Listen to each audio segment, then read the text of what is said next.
Vous êtes sur le point d'adopter un chiot Shiba Inu, mais alors comment préparer son arrivée en douceur? C'est ce qu'on va voir aujourd'hui à travers 3 axes simples, les indispensables avant son arrivée, comment ça se passe le jour J, puis le développement du chiot dans les premières semaines. Restez bien jusqu'à la fin de la vidéo parce que je vous donne une checklist de J-7 à J+7 pour que ça se passe parfaitement bien pour accueillir votre chiot Shiba Inu à votre domicile. Encore une fois, asseyez-vous, prenez des notes, c'est parti!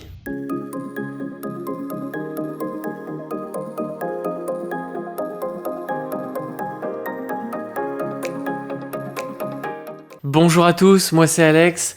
Petit rappel avant de commencer la vidéo, comme d'habitude, je ne suis qu'un propriétaire de Shiba Inu, Sangha, et je ne suis ni éleveur, ni éducateur, ni vétérinaire, et donc mes conseils ne peuvent pas remplacer ceux d'un vrai professionnel. Maintenant qu'on a dit tout ça, on peut commencer par les indispensables avant l'arrivée de votre chiot Shiba Inu à votre domicile.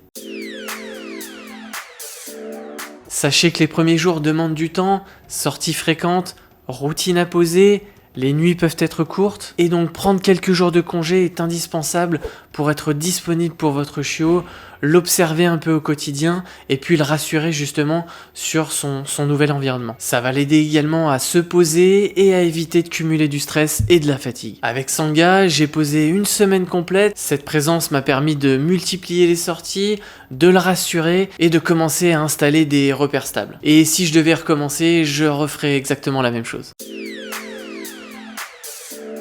Identifiez un vétérinaire bienveillant avant l'arrivée de votre chiot. Donc ça implique un premier échange au téléphone qui va souvent suffire pour sentir justement le contact humain et la pédagogie du vétérinaire. Et ça vous permettra de gagner du temps si vous avez besoin de conseils dès les premières semaines. Avec Sangha, j'ai commencé avec un véto tout proche de chez moi pour le côté pratique. Et puis plus tard, j'ai changé pour un vétérinaire qui connaissait mieux la race du Shiba et qui faisait un peu plus preuve de pédagogie. L'important ici, c'est vraiment d'avoir confiance en votre vétérinaire.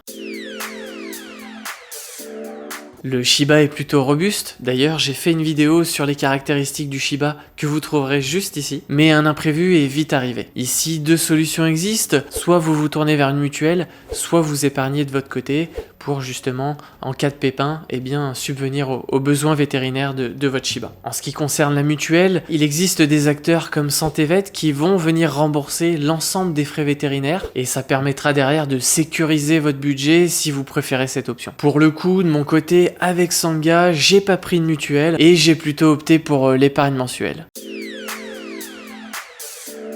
À votre domicile, commencez par lui aménager un coin à lui, avec un panier et des plaids par exemple. Prévoyez-lui des gamelles stables, on va privilégier de l'inox et de la céramique pour la nourriture, et plutôt du verre pour l'eau. Prévoyez tout ce qui est brosse, shampoing, coupe-griffe, et quelques jouets solides comme des cordes à tirer ou encore des balles. En extérieur, pensez à la longe, ou à la laisse pour une liberté contrôlée, ainsi qu'à une caisse de transport pour la voiture. Je vous conseille vraiment la cage de transport, ça permettra de sécuriser votre chien et de faire en sorte qu'il soit vraiment à l'aise lorsque vous allez prendre la voiture. Pensez également à la trousse de secours avec tout le basique nécessaire, donc des compresses, des sérums filles, un thermomètre, une pince à tic, etc. Enfin, un parc à chiots peut être nécessaire dans certains cas, mais c'est pas obligatoire. Pour être honnête, avec Sangha, j'avais tout préparé, sauf le parc à chiots. Il était plutôt cool, donc j'avais vraiment pas besoin d'enclos. En revanche, comme je vous l'ai dit tout à l'heure, la caisse de transport s'est révélée être indispensable pour tous les trajets.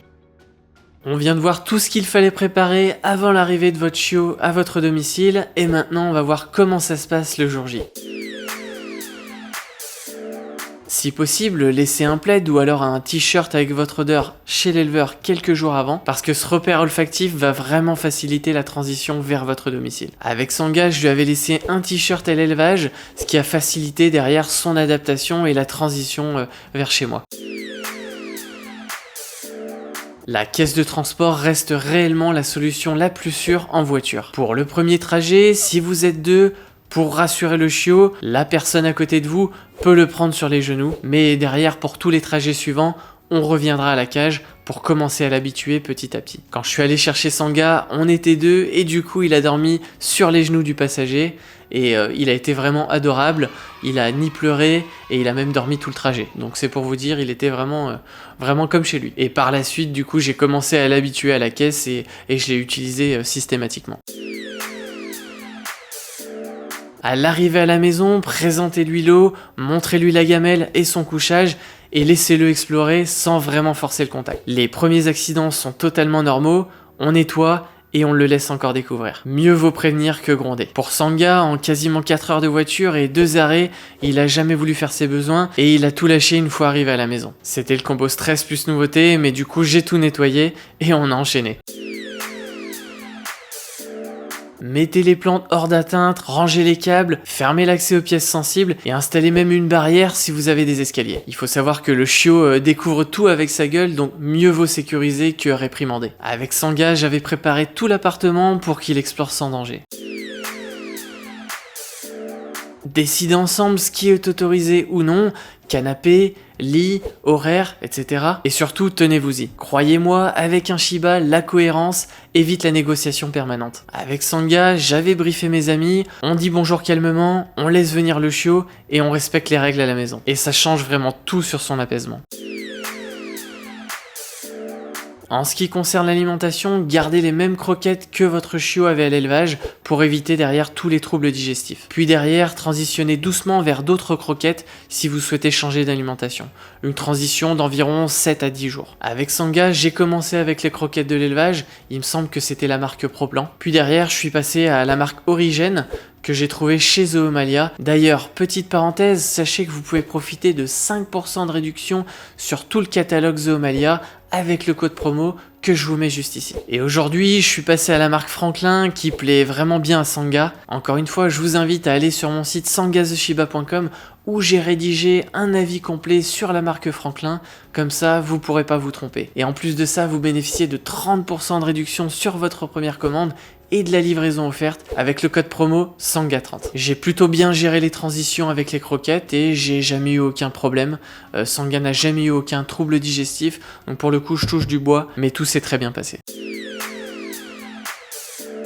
Privilégiez des rencontres choisies avec des chiens stables, si possible en marche et en évitant justement le côté un peu statique. On essaie de lui faire rencontrer un chien à la fois pour éviter tout problème, et puis on essaie de lui faire rencontrer le maximum de races possibles pour qu'il commence justement à s'habituer à toutes les races et à tous les gabarits. Rappelez-vous, la qualité prime sur la quantité. Avec Sangha, il n'y avait pas d'autres chiens à la maison et les premières rencontres se sont faites dehors, en extérieur, en balade, et notamment avec plusieurs Shiba Inu. Alors sachez tout d'abord que les pleurs ne sont pas un caprice, c'est un besoin d'être rassuré. Installez le panier près de vous les premières nuits, puis derrière vous pourrez l'éloigner progressivement pour traverser ce cap plus facilement. Avec Sangha, je vous avoue que c'est mon plus gros regret. On m'avait conseillé à l'élevage de le laisser tout seul dans une cage, dans le salon pour les premières nuits, mais il a pas arrêté de pleurer, pas arrêté de se débattre et c'était vraiment un supplice à vivre. Donc dès la deuxième nuit, je lui ai ouvert la cage et il pouvait aller un petit peu où il voulait. Avec le recul, je mettrai son panier au pied du lit au début et puis je l'éloignerai petit à petit. On vient de voir ensemble tout ce qu'il faut gérer le jour J et maintenant on va passer au développement du chiot les premières semaines. Commencez par varier les humains, âge, silhouette, couleur de peau, les chiens stables de différentes races de tout gabarit, les lieux, rues, parcs, terrasses, restaurants, pourquoi pas métro si vous habitez en ville, mais également les textures, herbe, parquet, carrelage, etc. Gardez des séances courtes, terminez sur le positif et laissez votre chiot récupérer. Pour Sangha, j'ai essayé de l'habituer très tôt à diverses situations, le métro, les restaurants, les chiens de taille variée, de différentes races, et ça m'a permis du coup de poser les premières bases. Exposez-le progressivement au bruit du quotidien, télé, aspirateur, radio, sonnette, et pensez à bien travailler les manipulations.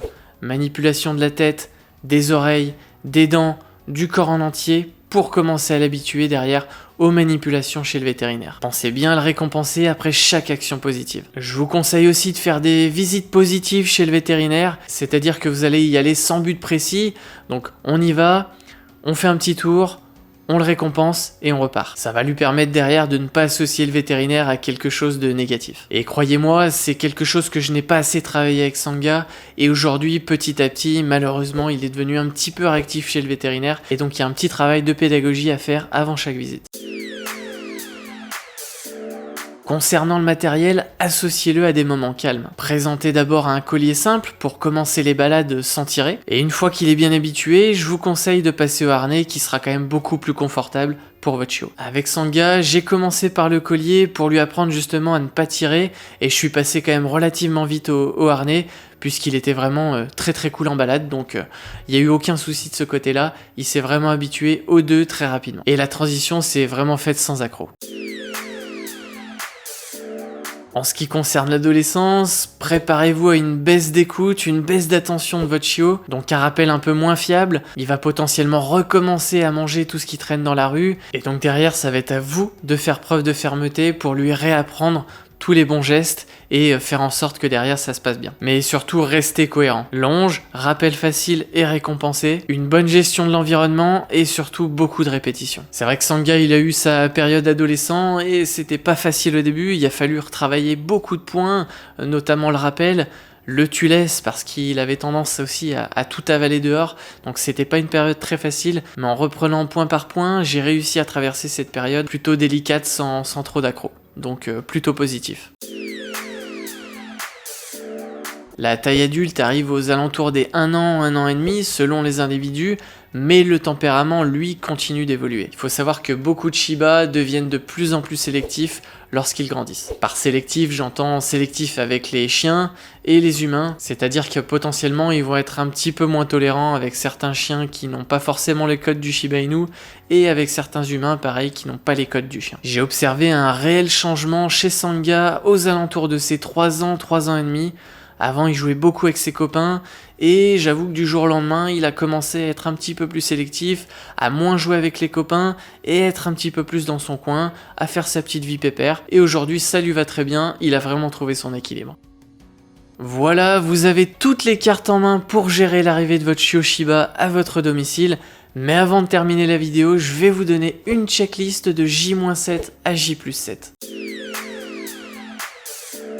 De J-7 à J+3, je vous conseille de poser des congés, d'appeler un vétérinaire, de préparer l'espace, panier, plaid, gamelle, des jouets et une trousse de secours, sécuriser l'appartement, la maison, valider les croquettes de l'élevage et préparer tout ce qui est caisse de transport, longe, laisse, harnais et collier. De J-2 à J-1, confirmez l'horaire avec l'éleveur, laissez-lui un plaid ou un t-shirt si possible, et préparez des serviettes et des sacs à crottes pour le trajet. Pour le jour J, pensez à un trajet sécurisé, c'est-à-dire sur les genoux du passager si vous êtes deux, ou bien dans une caisse de transport si vous êtes tout seul. Montrez-lui l'eau, la gamelle, le couchage, mais surtout laissez-le explorer. S'il y a le moindre accident, on nettoie, et on passe à autre chose. Les premières nuits, gardez-le près de vous et on éloignera progressivement les nuits suivantes. De J+1 à J+7, pensez à une socialisation courte et positive. Habituez votre chiot au bruit et aux différentes manipulations et pensez à le récompenser à chaque fois qu'il fait une action positive. La marche en laisse est détendue, les premiers rappels se font en longe et n'hésitez pas, si vous avez un doute, à échanger avec votre éleveur qui est là pour vous les premiers jours et les premières semaines. Voilà, vous l'avez compris, une arrivée réussie, c'est de la préparation, de la cohérence et beaucoup de bienveillance. J'espère que mon expérience avec Sangha va vous aider à y voir plus clair et va vous aider à préparer l'arrivée de votre chiot le plus sereinement possible. Et puis pour tous ceux qui sont passés par cette étape, pour tous les propriétaires de Shiba Inu, dites-moi en commentaire ce qui vous a le plus surpris à l'arrivée de votre chiot. J'espère que la vidéo vous a plu. Si c'est le cas, pensez à mettre un pouce bleu, à vous abonner et à activer la cloche. Pour la prochaine vidéo, je vais vous apprendre toutes les bases de l'éducation, donc le rappel, la marche en laisse, la gestion de la solitude, la socialisation et toutes les erreurs à éviter. Et encore une fois, tout ce que je vous ai raconté ici, vous pouvez le trouver en détail sur mon site internet sanghazeshiba.com. Je vous invite à y aller pour avoir encore plus de conseils. Merci à tous d'avoir regardé la vidéo jusqu'au bout et caresse à vos Shiba.